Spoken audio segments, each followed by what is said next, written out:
सनातन मंडल के सभी आदरणीय श्याम प्रेमियों को प्रणाम। आपके हृदय में विराजमान उस खाटू वाले नरेश को कोटि कोटि नमन। जय श्री श्याम, जय श्री श्याम।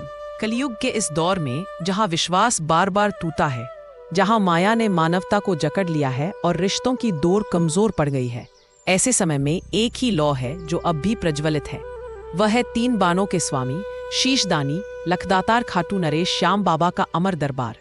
वे पूजे जाते हैं केवल इसलिए नहीं कि वे देते हैं, बल्कि इसलिए कि वे थामते हैं जब सारा संसार हाथ छोड़ देता है। कलयुग के उसी वचन को पूरा करते हुए वे हारे के सहारे बने। आज हम एक ऐसे भक्त की गाथा सुनेंगे जिसने सब कुछ खो दिया, पर अपने बाबा से अपना अधिकार कभी नहीं छोड़ा। राजस्थान की मरुभूमि में बसा एक गांव था, माधवपुर। यहाँ के वैश्य रघुवीर अपनी धर्मनिष्ठा, सादगी और श्याम भक्ति के लिए प्रसिद्ध थे। उनकी छोटी सी दुकान श्याम अर्पण वस्त्र भंडार भले सीमित थी, पर बरकत से भरी थी। वे हमेशा कहते, मेरा व्यापार नहीं, ये सेवा है। रघुवीर की पत्नी सुमित्रा देवी अन्नपूर्णा के समान गृहस्थी और भक्ति दोनों में पारंगत थी। 2 बच्चे मोहन और राधा उनके जीवन की मुस्कान थे। प्रत्येक संध्या वे ठाकुर जी के मंदिर में कीर्तन करते, खंजरी बजाते और भाव से गाते, मेरा आपकी कृपा से सब काम हो रहा है। उनकी आवाज से मंदिर गूंज उठता। उनका जीवन अनुशासन, संतोष और अकूट श्रद्धा से भरा था।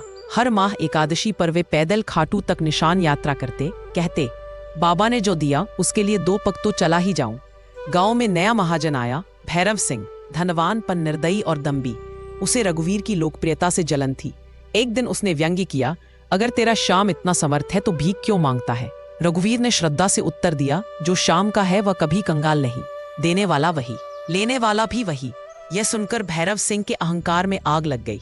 अवसर देखकर उसने रघुवीर को पर्स दिया और दिवाली की रात उसी की दुकान में आग लगवा दी। रघुवीर की मेहनत, उसकी भक्ति सब राख में बदल गए। उस राख के ढेर पर बैठा वह केवल इतना कह सका, श्याम, क्या मेरी भक्ति अधूरी थी। भोर होते ही भैरव सिंह अपने लठैटों सहित पहुंचा और रघुवीर को सबके सामने अपमानित किया। कहाँ है तेरा श्याम, बचाएगा अब। गांव वाले मौन थे। भैरव सिंह ने चेतावनी दी, 1 माह में कर्ज लौटा दे, नहीं तो घर भी जाएगा। रघुवीर ने हर दरवाजा खटखटाया, पर सभी ने मुंह मोड़ लिया। भूख और अपमान ने उसकी श्रद्धा को झकझोर दिया। पुत्र मोहन की भूख से बिलखती आवाज के सामने उसका धैर्य टूट गया और वह निराशा में डूब गया। रघुवीर ने आत्महत्या का निश्चय किया, पर सुमित्रा ने उसका हाथ थाम लिया। स्वामी, यह कायरता नहीं चलेगी। भक्त की हार बाबा की जीत की शुरुआत होती है। उसने अपने अंतिम कंगन दिए और कहा, इन्हें लेकर खाटू जाओ, मांगने नहीं, हिसाब लेने। रघुवीर संकल्प लेकर नंगे पांव खाटू की राह चल पड़ा। जय श्री श्याम। 3 दिन की कठिन यात्रा, पैरों में छाले, तन में थकान। वह एक बरगद के नीचे गिर पड़ा। तभी एक ग्रामीण आया, उसे जल और रोटी दी। मालिक से लड़ने जा रहा है, शक्ति चाहिए। रघुवीर ने उसे धन्यवाद कहना चाहा, पर वह नीले घोड़े पर सवार हवा में विलीन हो गया। खाटू पहुंचकर रघुवीर बाबा के सिंहासन पर गिर पड़ा और चिल्लाया, श्याम, तुम हारे के सहारे कहलाते हो, तो आज मेरी लाज बचाओ।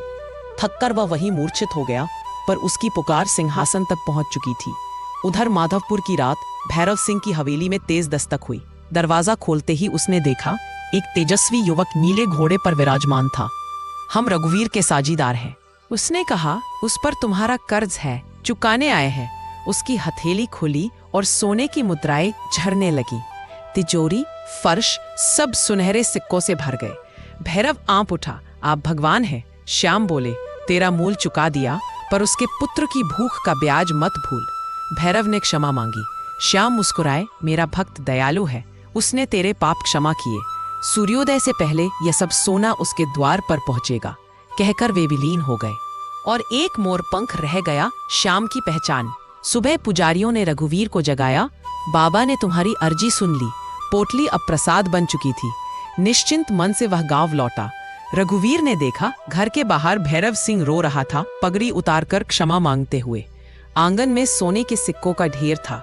सेठ जी, आपके साझीदार आए थे। रघुवीर ने मोरपंख देखा और समझ गया, मेरे बाबा, तुम स्वयं आए।